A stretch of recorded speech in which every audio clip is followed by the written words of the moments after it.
એટલે રતન ટાટાએ કીધું શું કામ ચહેરો જોવે છે? કે અમે તમને આય તો આભાર કહી દીધું, આય તો થેન્ક્સ કહી દીધું, પણ આ દુનિયા મૂકી દઉં અને હરકમાં હામા મળો ને તો હરકના દરવાજે મારે તમને બીજી વાર આભાર બોલવું છે, એટલા માટે ચહેરો જોઉં છું. ત્યારે રતન ટાટાની આંખમાંથી આહુડા પડતા હતા. આર્ટિકલ મેં વાંચ્યો હતો અને એ આર્ટિકલ ઇંગ્લિશમાં હતો, એનું ગુજરાતી કરીને તમને કહું. અને ત્યારે એને એટલું કીધું એ કે હવે મને હરક કોઈ જોયું નથી. સ્વર્ગની વાતો આપણે કરી છે, આપણે કોઈ જોયું નથી, પણ આવા ગરીબના જો આશીર્વાદ લાગી જાય, ગરીબની દુઆ લાગી જાય તો મને એવું લાગે છે હરકના દરવાજા ખુલ્લા થઈ જાય. એમ ક્યારેક દુનિયામાં તમને જો કોઈ ભગવાને આપ્યું હોય, તમારી ઉપર કૃપા કરી હોય, તો ક્યાંક પરમાર્થ માટે થઈ, બીજાના ભલા માટે થઈ અને કાંઈક કરી છૂટજો. કારણ કે આ મારું અને તમારું કર્મનું બેલેન્સ છે. અને કર્મના બેલેન્સ એવા બનાવો કે કર્મથી લક્ષ્મી પાઈમાં લોટતી, કર્મથી પાઈ નો કોઈ દેતું. ઘણા ભિખારી ભીખ માંગે છે, કોઈ એમાં 5 રૂપિયા મૂકતું નથી, એનું કર્મ એવું છે. અને કર્મ સારું કરો તો સાહેબ વાલિયામાંથી વાલિયા, લૂંટારામાંથી વાલ્મીકી થઈ ગયા, જેનું કર્મ સારું હતું. એમ જગતમાં કર્મ એવું કરજો કે આવનારા દિવસોમાં આપણી પેઢીને, આપણા પરિવારને કઈ બીજું ભોગવવું ન પડે. એવા કર્મના બેલેન્સ બનાવજો. ત્યારે 11:30 થઈ ગયા, 12 વાગે આપણો ડાયરો પૂરો કરવો છે. કારણ કે ગરમીનું વાતાવરણ છે, તમે બધા પાસે એજ્યુકેટેડ છે. વળી પાસે એમ કહેજો કે એકચ્યુઅલી હવે તો ગરમી બહુ થાય છે, એટલે તમે એકચ્યુઅલી બોલો પેલા મારે માયક મૂકી દેવું છે. કારણ કે ભીખુદાનભાઈ કહેતા કે રાજકારણીઓ ને કલાકાર આ બે મરવા પડે ને તમે માયક આપી દો ને તો આઈસીયુમાં જ બેઠા થઈ જાય પાછા. કારણ કે આમાં ટેવ હોય ને બોલવાની.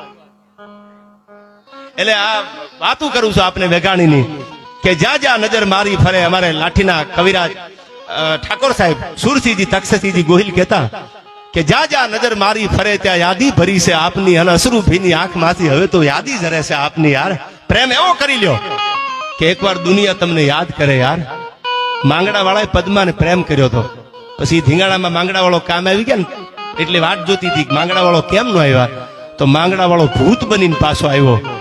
અને આવો પ્રેમ કરી લીજો. પરિવાર હોય, બેન હોય, દીકરી હોય, ભાઈ હોય કે માં હોય, એકવાર આપણે આ પરિવારમાંથી જયારે નોખા પડશું ને પછી ખબર નથી સાહેબ કે ક્યારે ભેળા થવાના છીએ. કોઈ દુનિયા જોઈ નથી, કોઈ પાછા આવીને સમાચાર મને તમને આપ્યા નથી કે અમે આ જગ્યાએ છીએ. શું કામ?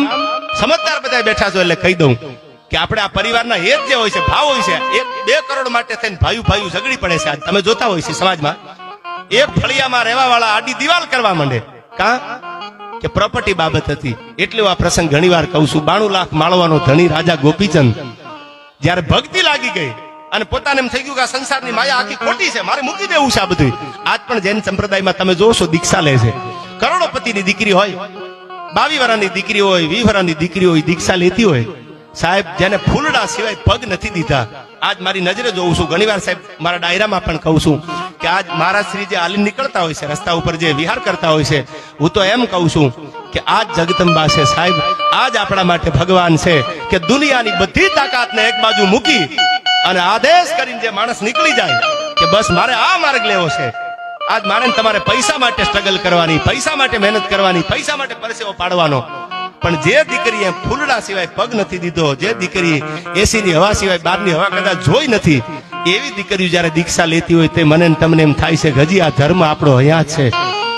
આપણા માટે જગદંબા છે. હું જયારે મારા બનાસકાંઠામાં કાર્યક્રમ હોય સાહેબ, અને હું મારો સુરેન્દ્રનગર થી રસ્તો રાજકોટ થી જયારે જાતો એટલે મારે શંખેશ્વર થી નીકળવાનું થાય. અને જે મા સતીજીને હું જયારે જોતો ત્યારે હું ગાડીમાંથી પ્રણામ કરતો હતો. આ જ જગદંબા છે. આથી મોટો ત્યાગ દુનિયામાં કયો હોય? કયો ત્યાગ આથી મોટો હોય દુનિયામાં? કરોડપતિ બાપની દીકરી હોય, 10,000 કરોડના માલિક હોય, એની દીકરી હવારમાં દીક્ષા લઈ લે. આથી બીજો ત્યાગ હોય કયો? આથી બીજું સમર્પણ હોય કયો? પરણીને સાસરે જાય તો સીતા જેવો પ્રેમ કરે કે પતિના દુખે દુખી અને પતિના સુખે સુખી. આવો દીકરી પ્રેમ કરે. નારી પ્રીત में राधा बने, गृहस्थी में बने जानकी, अरे काली बन के शीश काटे जब बात हो सम्मान की. કોક દી એના સમાન ઉપર કોક આંગળી લાંબી કરે ને તેથી મહાકાળી બનતા એને વાર નો લાગે. ઈ આ દેશની દીકરી છે યાર. ઈ રાધાય બની જાય, સીતાય બની જાય અને ટાણું આવે તેથી મહાકાળી બનતા એને વાર નો લાગે. તમને કદાચ આ મને ખબર નહીં સાહેબ, બધે ગવાતા હોય ન ગવાતા હોય, પણ મારી બેનના લગ્ન છે એટલે લગ્ન ગીત એકાદું મને ગાવા દેજો. મારે 15-20 મિનિટમાં વાત પ્રોગ્રામ પૂરો કરવો છે, પણ એક લગ્ન ગીત મને અમારા સમાજમાં જે ગવાતા હોય છે ઈ લગ્ન ગીત મારા આનંદ માટે ગાઉં છું. તમને સમજાય એવી અપેક્ષા રાખું છું. પણ લગ્ન ગીતો પેલા કેવા ગવાતા? અટાણે તો મારા ભાઈને વર્ષો તમે સેન્ડલ પહેરીને ફરશો. તારો ભાઈ એક જ પૈસા વાળો છે, આ હામા વાળા હાવ શું લુખા જ છે, એને સેન્ડલ હશે જ નહીં. તારા ભાઈને વરે તો જ સેન્ડલ આમ પહેરવાના. એવા લગ્ન ગીત નહોતા. લગ્ન ગીત કેવા હતા એ તમને સમજાવતો જાવ, ગાતો જવાયા. અને સાહેબ કેવા લગ્ન ગીતો અમારા ગામડામાં ગવાતા. એ બેનું દીકરીઓ ગરવા ફરવા હાથે જયારે લગ્ન ગીત ગાતી હોય, પણ કેવા લગ્ન ગીત ગાતી હોય.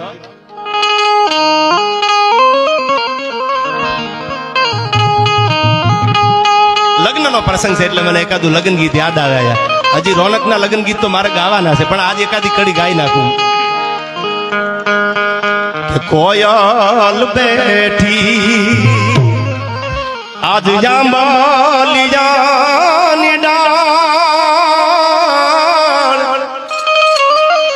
એ મારો મોનાલિયો બેઠો રે ગઢને કાંગરે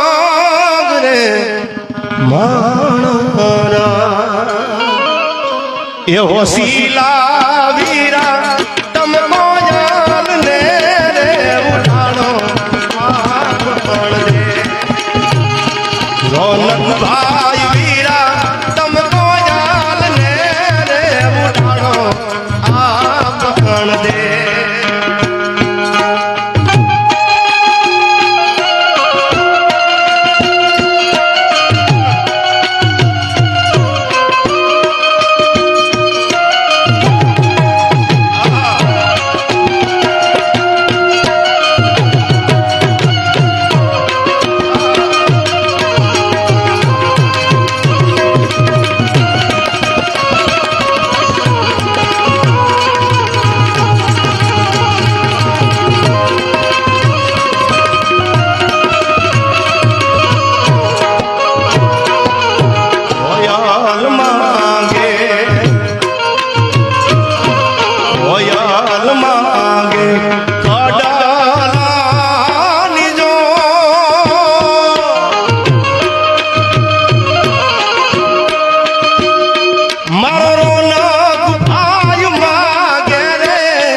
લટીએ